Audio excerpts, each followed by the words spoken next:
Hello दोस्तों, इस video में हम लोग बीपीएससी टीआरई का एक्चुअल आस्क्ड जीके जीएस का जो पीवाईक्यूज है उसको देखने वाले हैं। और ये है हमारा पार्ट थर्ड। पार्ट वन और पार्ट टू में हमने काफी सारे क्वेश्चंस को विथ डिटेल एक्सप्लेनेशन देखा है और ये है हमारा पार्ट थर्ड। और एक पार्ट और आएगा पार्ट फोर, और उसके बाद हम लोग सब्जेक्ट वाइज जो पीवाईक्यूज है उसको देखेंगे। और इससे रिलेटेड जितने भी एग्जाम्स में सब्जेक्ट्स आते हैं जीके जीएस के, सबका मैंने हैंड रिटेन या फिर टाइप नोट्स मैंने इस कोर्स के अंदर डाल दिया है। तो आपको मेक श्योर करना है कि एक एक नोट्स जो मैंने डाला है उसको 2-3 बार पढ़ लेना है। जो पीवाईक्यू अपन कर रहे हैं उसको 2-3 बार करके समझ लेना है, एंड दैट्स इट। तो सबसे पहला क्वेश्चन है, myopia is a disease in which a person can not see clearly. Myopia एक ऐसा बीमारी है जिसमें जो रोगी होता है वह किसको स्पष्ट रूप से नहीं देख पाता है। क्या दूर के ऑब्जेक्ट को, या फिर पास के ऑब्जेक्ट को, या फिर दोनों के ऑब्जेक्ट को, मतलब दूर या पास दोनों के ऑब्जेक्ट को। तो देखो, जो हमारे आंखें होती हैं उनसे रिलेटेड 3 विशेष रोग होते हैं। पहला है मायोपिया, जिसको हिंदी में बोलते हैं निकट दृष्टि दोष। मायोपिया मतलब निकट दृष्टि दोष। और दूसरा होता है हाइपरमेट्रोपिया, उसके बारे में आपको बताऊंगा, हाइपरमेट्रोपिया। और तीसरा होता है प्रेस बायोपिया। अब इसको समझना थोड़ा सा मुश्किल है, लेकिन एक बार आप समझ लेंगे तो एग्जाम्स में सीधे तौर पे यहां से क्वेश्चंस आते हैं। तो बोला है जो मायोपिया होता है जिसको बोलते हैं निकट दृष्टि दोष। देखो, इसका नाम है निकट दृष्टि दोष, मतलब जो निकट के चीजें हैं वह नहीं दिखना चाहिए।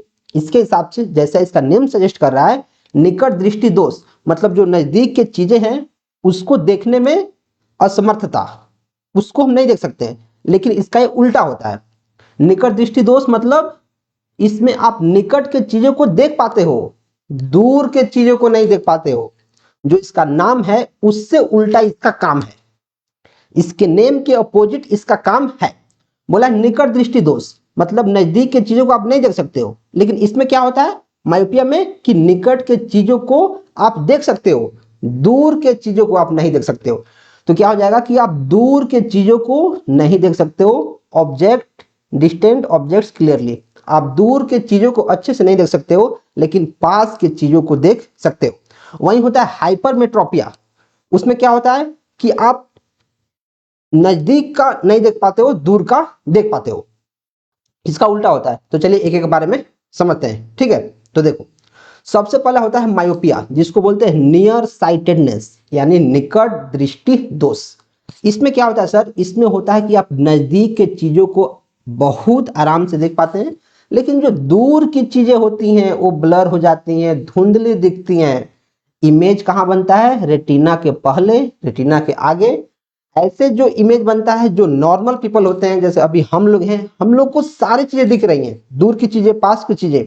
तो जो हमारी इमेज होती है वो रेटिना के ऊपर बनती हैं, ना ही रेटिना के आगे, ना ही रेटिना के पीछे।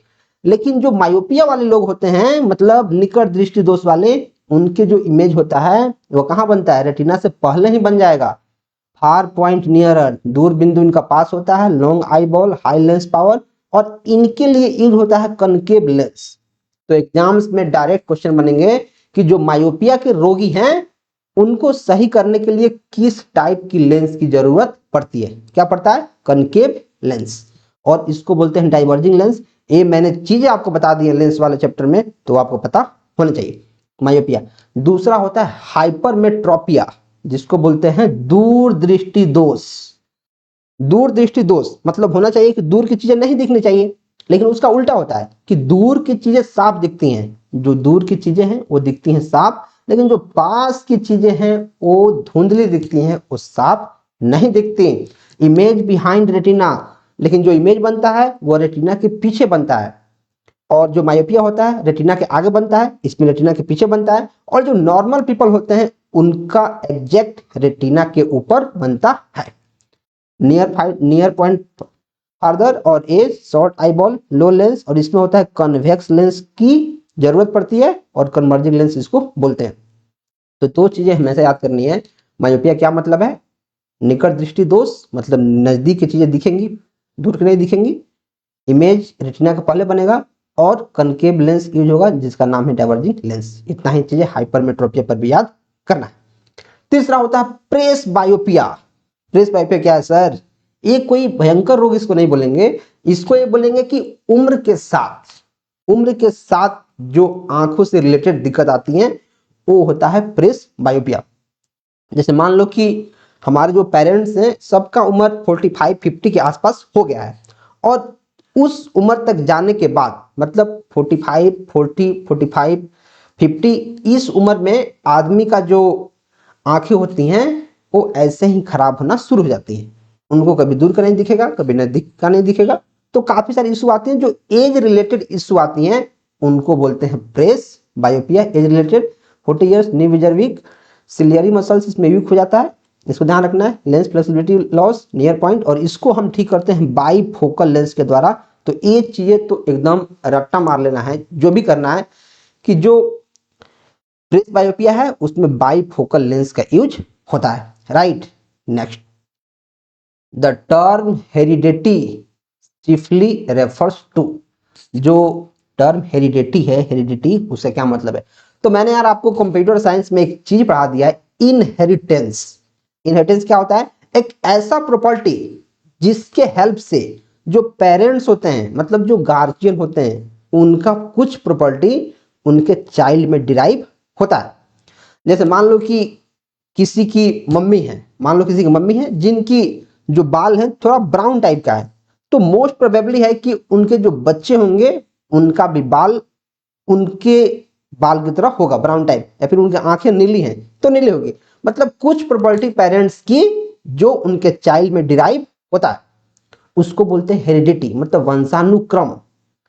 तो जैसे हमारे स्कूल में जो सर पढ़ाते थे वो क्या बोलते थे, जब बच्चे बहुत शैतानी करते थे तो क्या बोलते थे, यार क्या कर सकते हैं, सारा का सारा खेला जीन्स का है, इनका जीन्स ही ऐसा है, पहनने वाला जीन्स नहीं, जीन्स जो हमारा क्या होता है, हेरिडिटरी मटेरियल होता है वो जीन्स, राइट।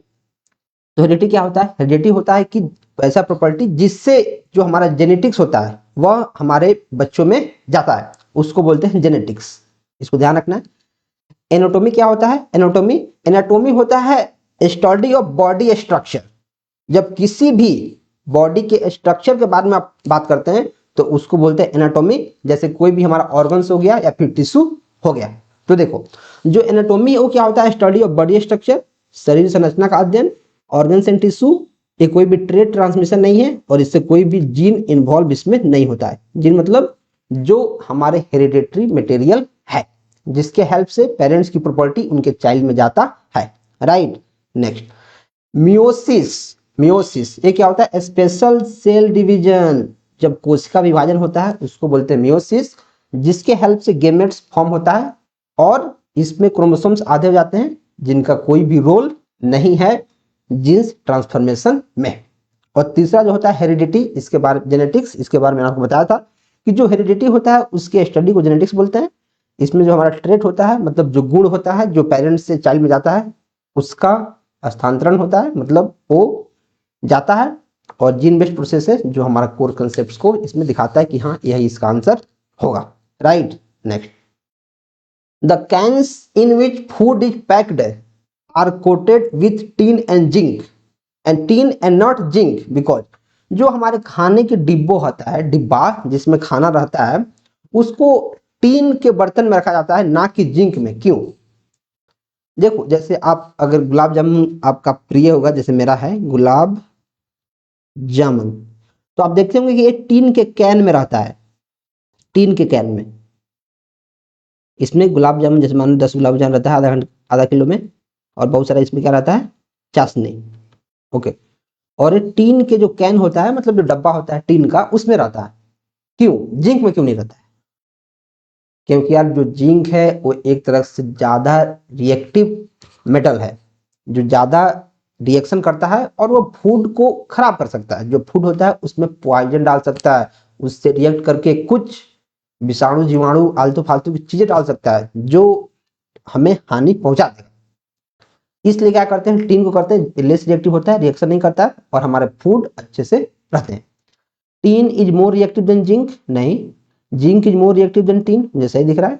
जिंक इज कॉस्टियर, नहीं, इसका ऐसा बात नहीं है। बात सस्ते और महंगे की नहीं है। अगर हमारा हेल्थ से कोई भी चीजें रिलेट कर रही हैं तो सबसे ऊपर हेल्थ है, पैसा उसके बाद है, राइट। तो जिंक कॉस्टलियर है इसके लिए नहीं, जिंक ज्यादा रिएक्टिव है, इसके लिए चीजें ऐसी की जा रही हैं, राइट।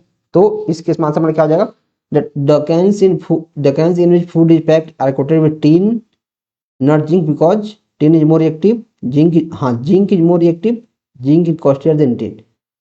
इसका आंसर क्या हो जाएगा, zinc is more reactive than tin. तो आप यहाँ पढ़ सकते हैं, food cans coated tin, tin में क्यों होते हैं, zinc react with food, organic compounds present, food contamination risk, food हमारा खराब हो सकता है, जिंक मोर रिएक्टिव है इसलिए हम जिंक मोर रिएक्टिव है इसलिए इसको यूज नहीं करते, right. The process in which atmospheric carbon dioxide is converted into carbohydrate during photosynthesis is, बोल रहा है कि ऐसा प्रोसेस जिसमें जो कार्बन डाइऑक्साइड होता है उसको कार्बोहाइड्रेट में कन्वर्ट करते हैं, जो फोटोसिंथेसिस क्रिया होती है प्लांट्स में, उस प्रोसेस को हम क्या बोलते हैं, क्या उसको हम ऑक्सीडेशन बोल देंगे, क्या उसको रिडक्शन बोल देंगे, क्या उसको हाइड्रोलिसिस बोल देंगे। तो पहले चीजों को समझते हैं। हाइड्रोलिसिस किसको बोलते हैं, हाइड्रोलिसिस उससे बोलते हैं ऐसा रिएक्शन जिसमें वाटर इन्वॉल्व हो, हाइड्रो मतलब वाटर, ऐसा रिएक्शन जिसमें वाटर इन्वॉल्व हो उसको बोलते हैं हाइड्रोलिसिस। ये तो आंसर नहीं होगा, ये क्या करना पड़ेगा, करना पड़ जाएगा।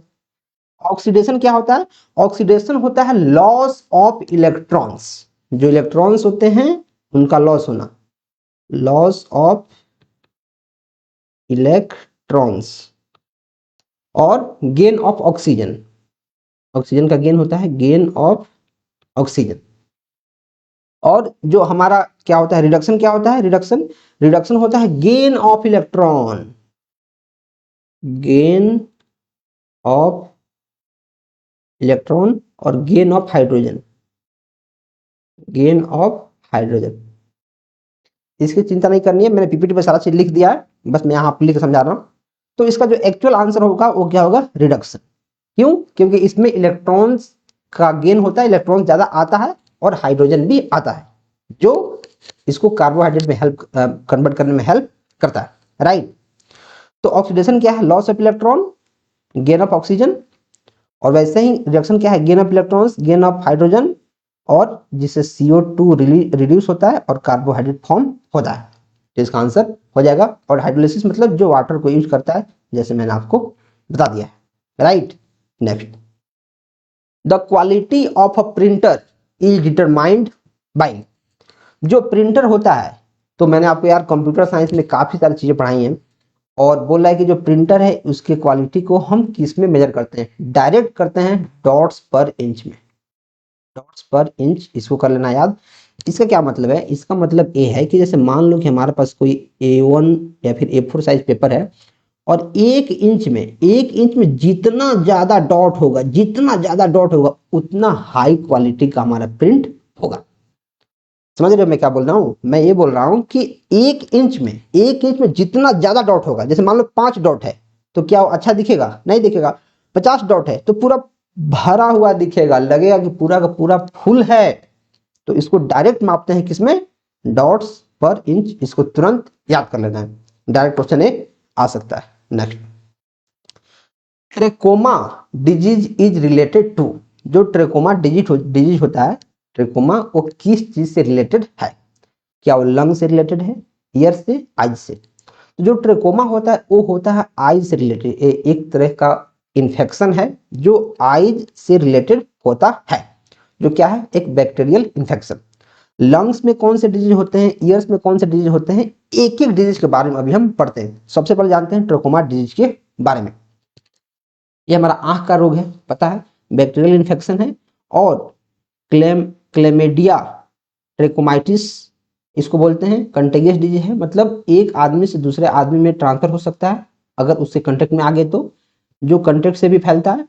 आई सिक्रेशन इसमें होता है, आंख से कुछ निकलते रहता है। आई लिड्स इफेक्ट हो जाता है, नोज थ्रोट सिक्रेशन होता है। प्रिवेंटेबल ब्लाइंडनेस है, रोके जा सकने वाले अंधापन, मतलब अंधापन भी हो सकता है लेकिन उसको रोका भी जा सकता है। लीडिंग ग्लोबल कॉज, विश्व में प्रमुख इसका कारण है। ट्रोकोमा क्या है, एक बैक्टीरियल इन्फेक्शन है जो आंखों में होता है। अब हम ये जानते हैं कि लंग्स में ईयर्स में, आईज में कौन कौन से और भयंकर रोग हो सकते हैं उनके बारे में हम जानते हैं।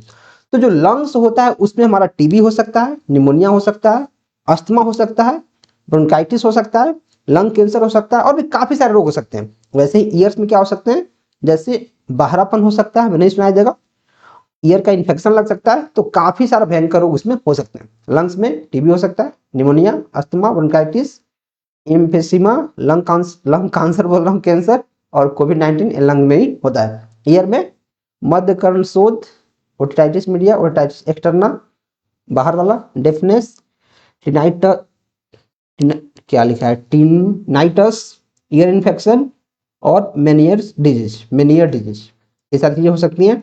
और आई में मैंने आपको बता ही दिया है, मायोपिया, हाइपरमेट्रोपिया, प्रेसबाइपिया, ये तो हमने जान ही लिया है। और ट्रोकोमा हमने जान लिया है, क्वेश्चन में दिया गया था, कैटारेक्ट, मोतियाबिंद, ग्लूकोमा, कंजक्टिविटीज और नाइन ब्लाइंडनेस मतलब रतौंधी। अच्छा, जो रतौंधी होता है वह किस चीज से होता है, किस चीज की कमी से, विटामिन ए की कमी से। विटामिन ए की कमी से होता है नाइट ब्लाइंडनेस जिसको बोलते हैं रतौंधी। मतलब इसमें क्या होता है, सूर्य के प्रकाश में दिखता है, बाकी टाइम नहीं दिखता, लगता है कि अंधेरा छा गया है आंखों के सामने, राइट।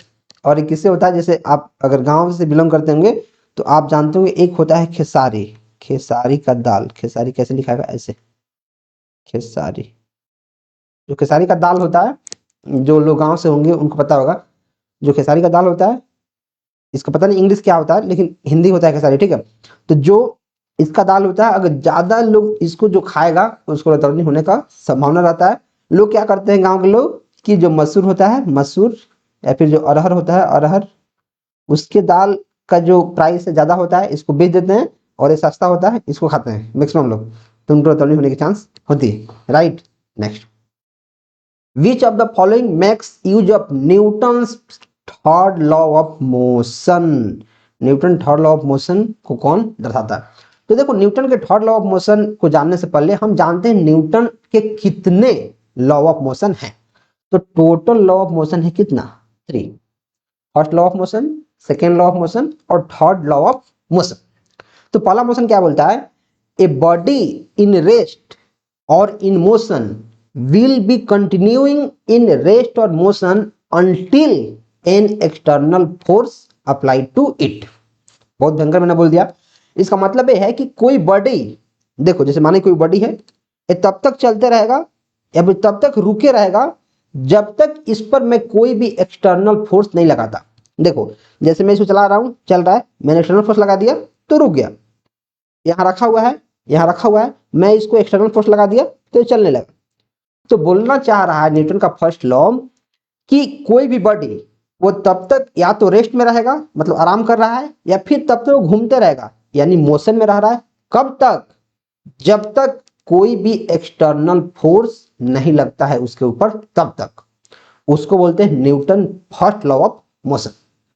अच्छा, सेकेंड लॉ है क्या सर? सेकेंड लॉ बताता है कि हमारा एक्सेलरेशन कैसे होता है, जो फोर्स है उसका formula F is to m a कैसे होता है, वह एक्सेलरेशन को बताता है।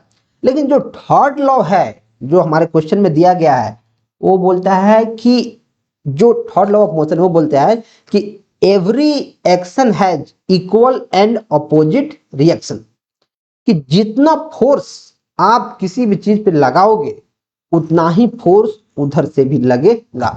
एग्जाम्पल के लिए, जैसे मान लो अगर ये हमारे पास जो स्टाइलस है, जिससे हम लिखते हैं, अगर मैं इस पे फोर्स लगा रहा हूं तो इतना मैंने फोर्स लगाया, इसने रोक दिया, मैं इतना फोर्स इधर आ रहा था लेकिन इसने रोक दिया। क्यों?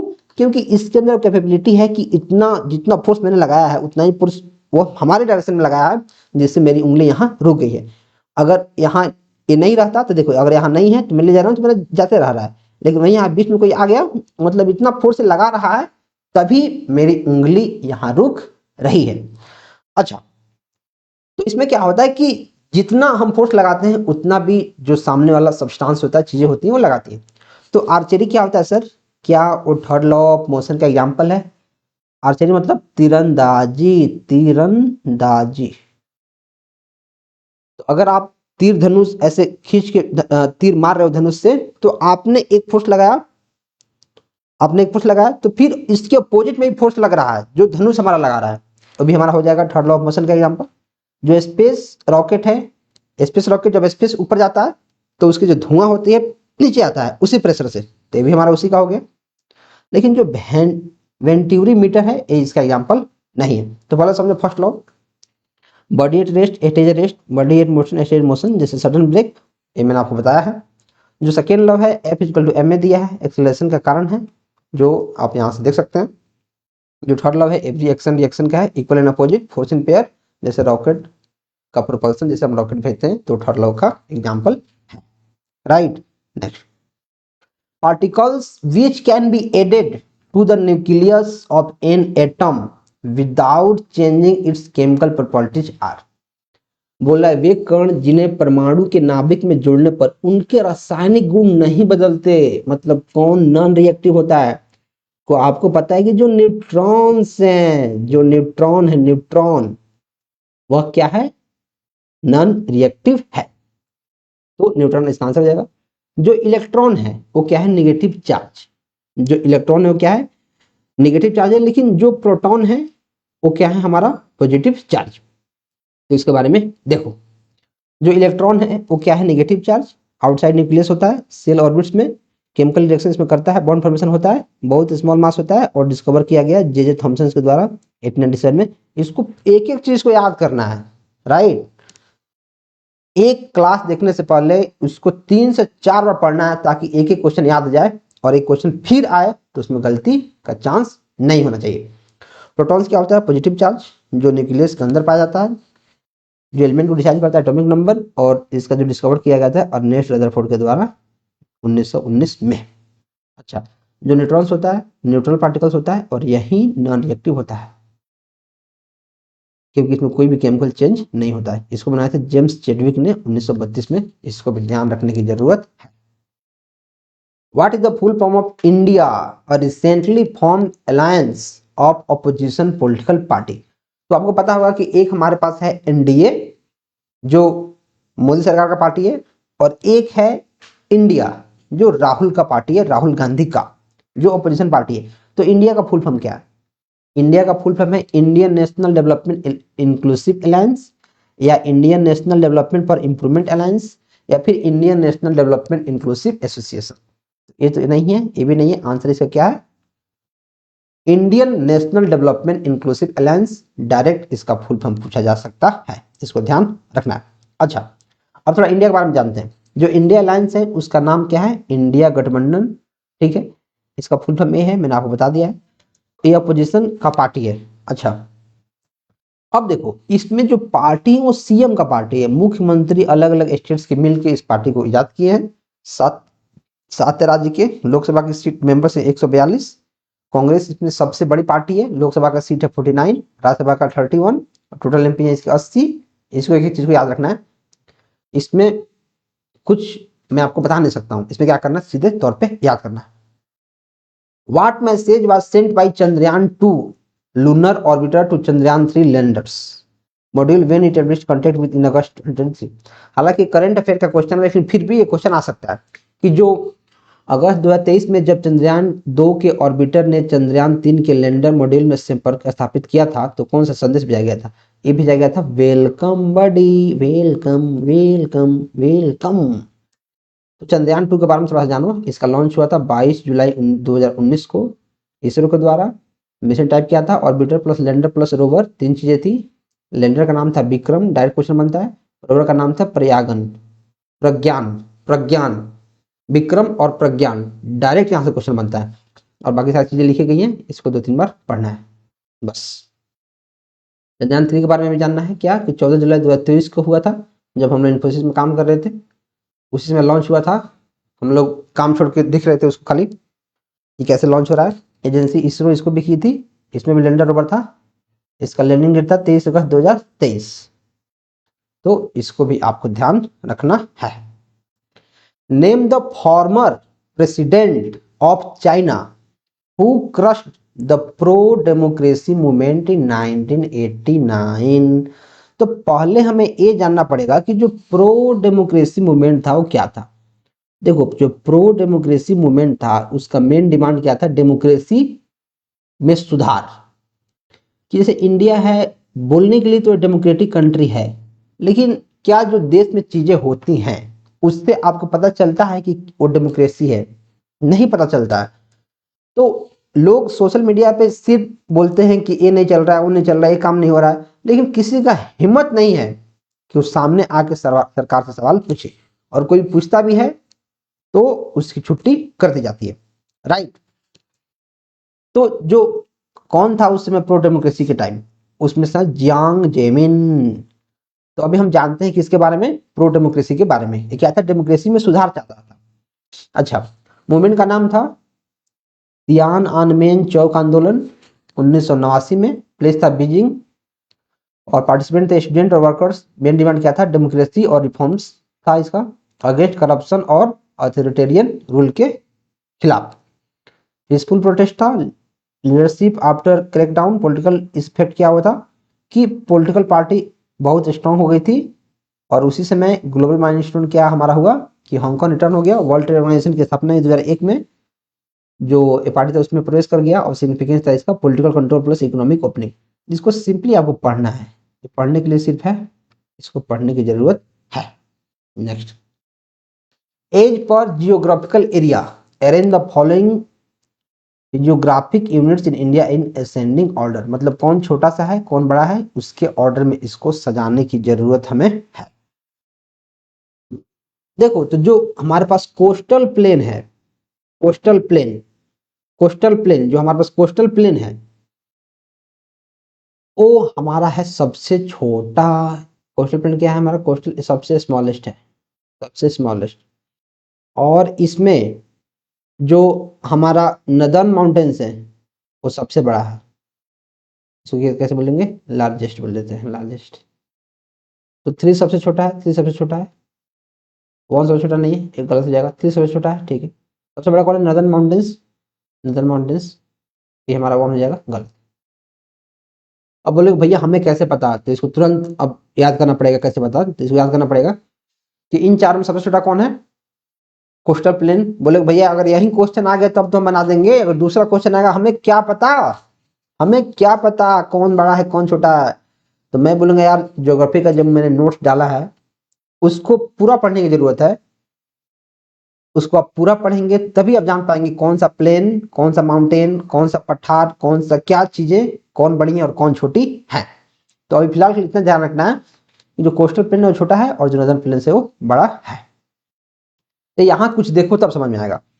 अच्छा, जो कोस्टल प्लेन है वो सबसे छोटा है, मतलब 10 से 11% है अप्रॉक्स। जो गुजरात, महाराष्ट्र, गोवा, कर्नाटक, केरला, तमिलनाडु, आंध्र प्रदेश, उड़ीसा, ये सारी चीजों को कवर कर रहा है। ग्रेट प्लेन्स जो 14-15% है वो इन सारे स्टेट को कवर कर रहा है। नदर्न माउंटेन्स जो 16 से 17% है जो इन चीजों कर रहा है। और central highland, central highlands, central highlands जो हमारा 12 नंबर है उसका आंसर होना चाहिए ए। फोर नंबर जो है नदर्न माउंटेन्स। अच्छा, यहाँ उल्टा लिखा गया, राइट। इसका जो है नदर्न माउंटेन्स वो होगा, वो होना चाहिए सबसे इसमें बड़ा। हमने किसको बनाया है, सबसे बड़ा हमने बनाया है नदर्न माउंटेन्स को, हाँ। तो ये होना चाहिए 18 से 20%, राइट। लेकिन इन्हीं सब स्टेट में पाया जाता है, तो आपको बस इतना ध्यान रखना है। क्या ध्यान रखना है कि जो नदर्न माउंटेन्स है वो 18 से 20% होगा, और बाकी जो सेंट्रल हाईलैंड्स है वो 16-17% होगा।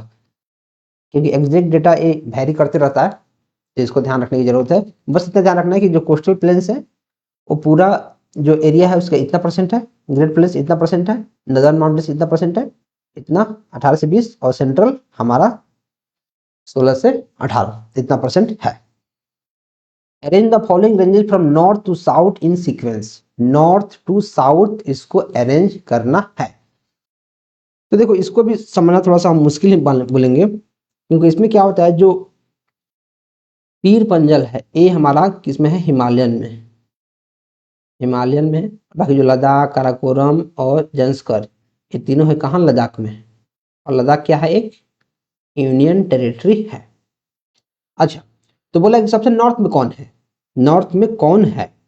तो सबसे नॉर्थ में हमारा हमें देखने को मिलेगा क्या, 2 नंबर कोई है, सबसे नॉर्थ में क्या देखने को मिलेगा? 2 नंबर काराकोरम, काराकोरम देखने को मिलेगा। तो सबसे नॉर्थ में क्या देखने को मिलेगा? काराकोरम नॉर्दर्न मोस्ट रेंज है। लद्दाख क्या है? साउथ ऑफ काराकोरम, ये भी लद्दाख में ही है, ये भी लद्दाख में ही है। और जंस्कर ये भी हमारा लद्दाख में ही है। जो पीर पंजल है वो है साउदर्न मोस्ट हिमालयन रेंज में, लद्दाख से नीचे थोड़ा सा हिमाचल प्रदेश के आसपास है। अच्छा, तो भैया जो लद्दाख में है, काराकोरम भी लद्दाख में है, पीर पंजल जो जंस्कर भी लद्दाख में है, ये तीनों लद्दाख में है, 1 2 और 3। तो इसको कैसे याद करेंगे? इसको याद करेंगे कि काराकोरम सबसे नॉर्थ में है, उसके साउथ में है हमारा जो मेन लद्दाख है, वो लद्दाख में हमारा काराकोरम भी है, लेकिन जो लद्दाख रेंज है वो उसके नीचे है काराकोरम के। और जो जांस्कर है, जांस्कर वह लद्दाख के साउथ में है। इसको आपको ध्यान नहीं रखना पड़ेगा, इसका कोई उपाय नहीं है, राइट। तो आप यहाँ से देख सकते हैं जो काराकोरम है सबसे बड़ा माउंटेन रेंज है लद्दाख यूनियन टेरिटरी में, और जो लद्दाख रेंज है वो कोल्ड डिजर्ट माउंटेन है लद्दाख टेरिटरी में ही। जंस्कर है वो हाई रेंज है लद्दाख में ही। जो पीर पंजल है वो लेस हिमालय रेंज है, लेकिन जम्मू कश्मीर और हिमाचल प्रदेश में मैंने आपको बताया था इसके अंतर्गत ये आता है। अच्छा, जो लद्दाख है इसके आसपास कौन कौन से क्षेत्र हैं? लद्दाख है उसके दक्षिण में है हिमाचल प्रदेश, पश्चिम में है जम्मू कश्मीर।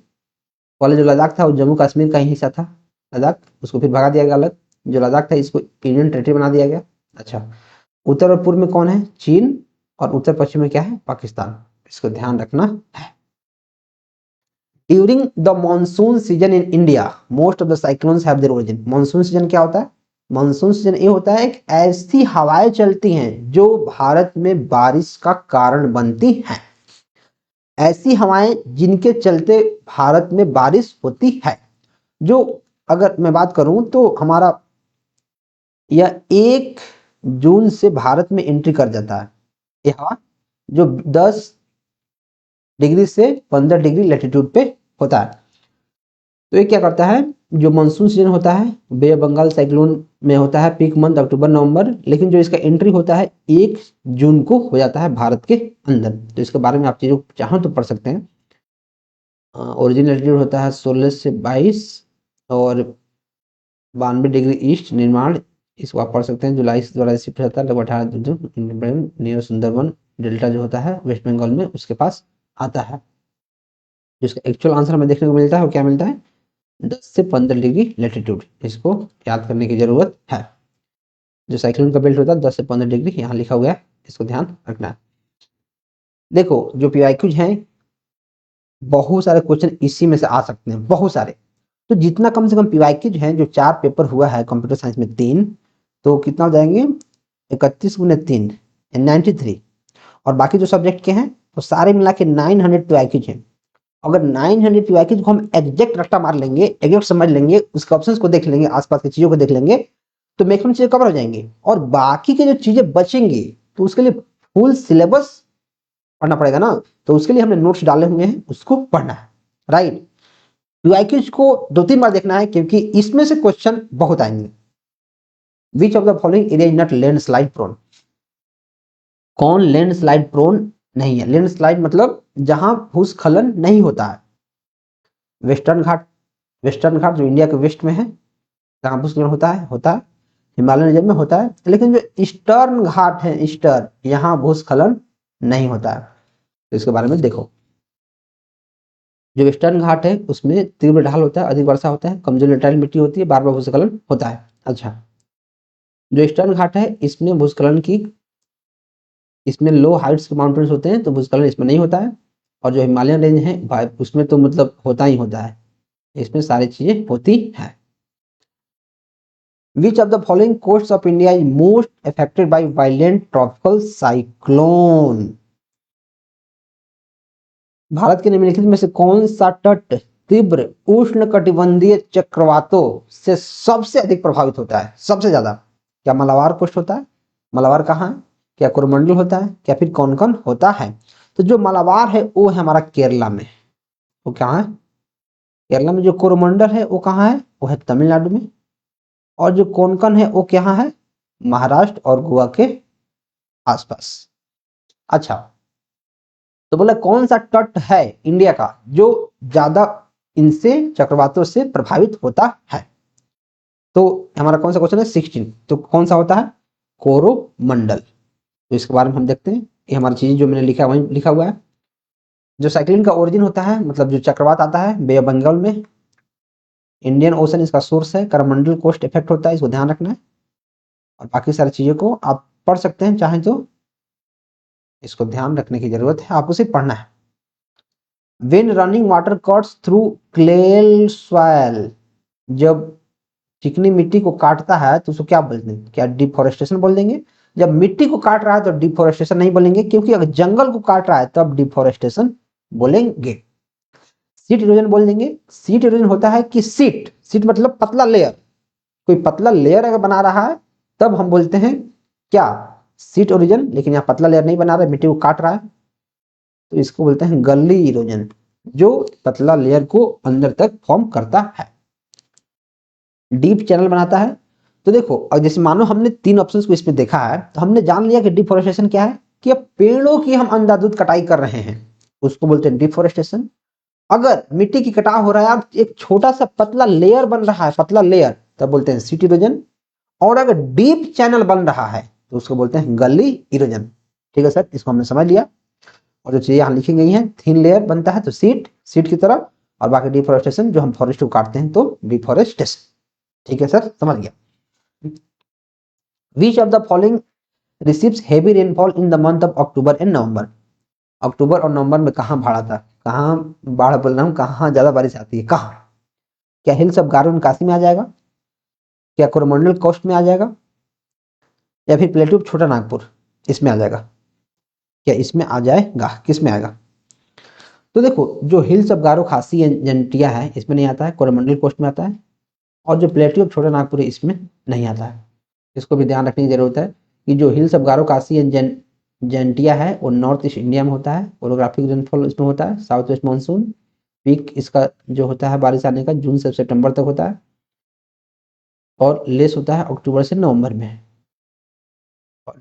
इसका मेन रीजन ये नहीं है, लेकिन यहाँ बोला है कि अक्टूबर से नवंबर में कहाँ ज्यादा आता है, राइट, कहाँ ज्यादा आता है, यहाँ तो कम लिखा है लेस, तो ये नहीं होगा।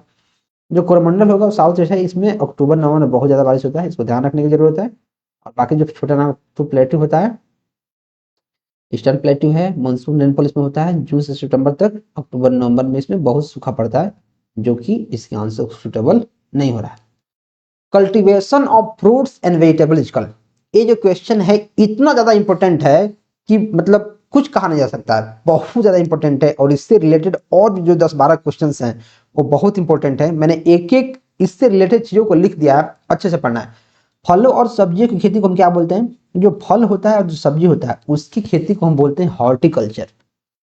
और एग्रीकल्चर किसको बोलते हैं, जो हम अनाज होता है जैसे दाल चावल इनकी जो खेती होती है गेहूं, उनको बोलते हैं एग्रीकल्चर। फ्लोरिकल्चर मतलब जो फूल की खेती होती है उसको बोलते हैं फ्लोरिकल्चर। अच्छा, अब देखो, एग्रीकल्चर मतलब जो हम गेहूं चावल की खेती करते हैं एग्रीकल्चर। हॉर्टिकल्चर मतलब जो हम फलों की सब्जी बोल रहा हूँ, फलों की खेती और सब्जी की खेती करते हैं उसको बोलते हैं हॉर्टिकल्चर। फ्लोरिकल्चर मतलब पुष्प कृषि, फूलों की खेती और सजावटी पौधे, उनको बोलते हैं फ्लोरिकल्चर। ओलेरिकल्चर मतलब सब्जी का विज्ञान, सब्जी उत्पादन, रसोई बागवानी। और जो पोमोलॉजी होता है फल विज्ञान फलों का अध्ययन, उसको पोमोलॉजी बोलते हैं। पिसिकल्चर मछली का हम पालन करते हैं, मीठे पानी की खेती करते हैं, उसको बोलते हैं मत्स्य पालन। सेरिकल्चर किसको बोलते हैं, जब हम सिल्क वॉर्म्स को पालते हैं रेशे के लिए तो उसको बोलते हैं सेरिकल्चर। एपीकल्चर किसको बोलते हैं, बी कीपिंग, जो मधुमक्खी पालते हैं हनी के लिए, हनी प्रोडक्शन के लिए, उसको बोलते हैं एपीकल्चर। विटिकल्चर अंगूर का हम उत्पादन करते हैं शराब बनाने के लिए, अंगूर का बागवानी करने के लिए, तो उसको बोलते हैं विटिकल्चर। एक्वाकल्चर क्या होता है, जब हम जलीय खेती करते हैं जैसे मछली, झींगा, तालाब, टैंक, इन सारे को एक्वाकल्चर बोलते हैं। पीसीकल्चर मतलब मत्स्य, सिर्फ मत्स्य, अगर झींगा हम पाल रहे हैं तो एक्वाकल्चर। सिल्वीकल्चर मतलब वन विज्ञान, वन प्रबंधन, वृक्षारोपण। और डेयरी फार्मिंग मतलब दूध के लिए हम कर रहे हैं। तो देखा आपने कि एक क्वेश्चन से कैसे हमने 12 टाइप के अलग अलग जो कल्चर हैं उनको पढ़ लिया। अगर इनसे रिलेटेड क्वेश्चन आ गया तो क्या हमारे गलती होना चाहिए, नहीं होना चाहिए। आगे क्वेश्चन एपीकल्चर क्या है, तो हमें पता है कि एपीकल्चर मतलब मधुमक्खी पालन, हमें हनी चाहिए। डेयरी फार्मिंग आ गया तो हमें पता है, सेरिकल्चर आ गया तो हमें पता है कि हमें रेशम चाहिए भाई, सिल्क वर्म की खेती कर रहे हैं हम। तो ऐसे जब चीजें रिवाइज कीजिएगा तो मैक्सिमम चीज आपकी कवर हो जाएंगी। ये बात आपको ध्यान रखने की जरूरत है। Next, who provided leadership in the district of Patna, Arrah and Shahabad during the revolt of 1857। जो 1857 है, इसके बारे में जब हम सब्जेक्ट वाइज पीवाईक्यू को शुरू कर रहे हैं तो एक तरह से हम सिलेबस कंप्लीट करते हैं, चलेंगे शुरू से।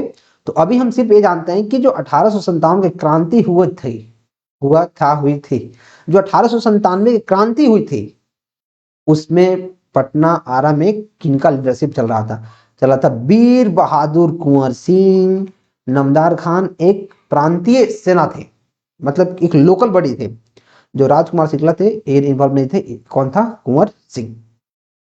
तो जो राजकुमार शुक्ला थे वो थे जो नील किसान के नेता। क्वेश्चन आ सकता है कि राजकुमार शुक्ला कौन थे? नील किसान के नेता थे। यही राजकुमार शुक्ला ने गांधी जी को चंपारण बुलाया था, ये भी क्वेश्चन आ सकता है। हाँ देखो यहाँ आ गया चंपारण मूवमेंट। चंपारण मूवमेंट में ही गांधी जी को बोले कि भैया यार आपको अब आना पड़ जाएगा चंपारण। जो यहाँ नील की खेती हो रही है उस पर इतना टैक्स लग रहा है, इतना जबरदस्ती हो रहा है कि 1/3 नील रोपना ही रोपना है, जो किसानों की छक्के छुड़ा दिया है। अब बाबा आ जाओ। गांधी की एक सहयोगी थे, ये नील प्रथा के विरोधी थे और ब्रिटिश के नाक में दम कर दिए थे। अच्छा, जो नामदार सिंह थे लोकल बॉडी थे, इनमें ज्यादा पार्टिसिपेट नहीं किए। लेकिन जो लीडर था वो थे वीर बहादुर सिंह, वीर कुंवर सिंह इसके लीडर थे। और अमर सिंह के द्वारा अरेस्ट किया गया इनको, गेरिल्ला वेलफेयर एक्सपर्ट। और 26 अप्रैल 1858 को इनका निधन हुआ। The partition of Bengal was made effective मन। एक क्वेश्चन मैंने आपको पार्ट 1 या पार्ट 2 में पढ़ाया है। मैंने बंगाल का विभाजन 1 मिनट पढ़ाया है कि जो 1905 था उसी में था हमारा कौन? लॉर्ड मतलब चुतिया, लॉर्ड कर्जन। लॉर्ड कर्जन जो था वही क्या था? वायसराय था। भारत का वायसराय कौन था? Lord Curzon. 1905 में इसी का राज था। अच्छा, इसी का राज तो था, लेकिन पार्टीशन कब हुआ इसका? 16 अक्टूबर 1905 को। तो जो लॉर्ड कर्जन है इसके बारे में हमने पार्ट 1 और पार्ट 2 में काफी ज्यादा डिस्क्रिप्शन इसके बारे में देखा है, इसलिए मैं आपको बोलता हूँ देखो पार्ट 1 में भी आया था और पार्ट 2 में भी क्वेश्चन आ रहा है, पार्ट 3 में भी आ रहा है। मतलब ये टॉपिक इंपोर्टेंट है, मॉडर्न हिस्ट्री का है। तो अगर आपने कर्जन के बारे में पहले पढ़ लिया है तो अगर आपको याद नहीं है और फिर से आप पढ़ रहे हैं तो फिर मजा नहीं आएगा। जो चीजें पढ़ाई जा रही है उसको याद कर लीजिए, क्योंकि अभी लेक्चर अल्टरनेट डे पे 2 दिन 3 दिन पे आ रहा है, लेकिन जैसे नोटिफिकेशन आएगा लेक्चर आना मतलब बारिश की तरह आएगा, राइट। और 40 लेक्चर आने हैं, तो अभी से अगर आप याद नहीं करेंगे तो एक बार 40 लेक्चर को याद करना किसी जंग से कम नहीं होगा। और फिर आप बोलिएगा भैया कंटेंट तो मिल ही गया था, हम ही नहीं पढ़ पाए, राइट। तो इसका क्या होता है? 16 अक्टूबर 1905। और पार्टीशन ऑफ बंगाल के बारे में हमने पढ़ लिया है, ऑफिशियली 16 अक्टूबर को हुआ था, इसको ध्यान रखना है। भारत छोड़ो आंदोलन कांग्रेस के द्वारा कब अडॉप्ट किया गया? तो मैंने आपको बताया था कि जब गांधी जी एकदम थक चुके थे, उनको लग रहा था कि यार अब हमें ऐसा आंदोलन लेके आना पड़ेगा कि अंग्रेजों को भगाना पड़ेगा। उन्होंने काफी सारा आंदोलन लेके आए थे, राइट। असहयोग आंदोलन लेके आए थे और भी बहुत सारा आंदोलन लेके आए थे, लेकिन लास्ट में उनको क्या करना पड़ा कि भाई अब अंग्रेज ऐसे नहीं मान रहे हैं, उनके लिए कुछ ऐसा आंदोलन करना पड़ेगा कि उनको अब भारत छोड़ के भागना पड़े। तो कब हुआ? क्या 7 अगस्त को हो गया। ये हुआ था 1942 में, इसके बारे में भी हमने पढ़ा है कि 1942 में हुआ था। ये हुआ था हमारा 8 अगस्त 1942 में। अच्छा, तो एक एक चीज को पढ़ लो यहाँ। 8 अगस्त 1942 मुंबई में पास हुआ था इंडियन नेशनल कांग्रेस के द्वारा। इमीडिएट ब्रिटिश विड्रॉल, इसका एम था कि ब्रिटिश को तुरंत भगाओ यहाँ से। वर्ल्ड वार 2 का बैकग्राउंड था। क्रिप्स मिशन फेल हो गया था, जो क्रिप्स मिशन आया था 1942 में वो फेल हो गया था, इसलिए इसको लाना पड़ा। महात्मा गांधी लीडर थे, इसी से मैं स्लोगन दे दिए करो या मरो, या तो मेहनत करो अंग्रेज को भगाओ या फिर मर जाओ, ऐसे बीच में लटके मत रहो। बहुत सारे लोग इसमें पार्टिसिपेट किए, अरेस्ट हो गए। महात्मा गांधी 9 अगस्त 1942 को कांग्रेस लीडर को जेल हो गई और कांग्रेस को इलीगल डिक्लेयर कर दिया गया। जो ब्रिटिश थे वो काफी बेंड बजाते थे लोगों की, right. The British rule India for a long period due to, आपको पता है कि हमने इसके बारे में इसके पहले भी पढ़ा था कि जो ब्रिटिशर्स थे वो इंडियन को क्या करते थे? फूट डालो और राज करो।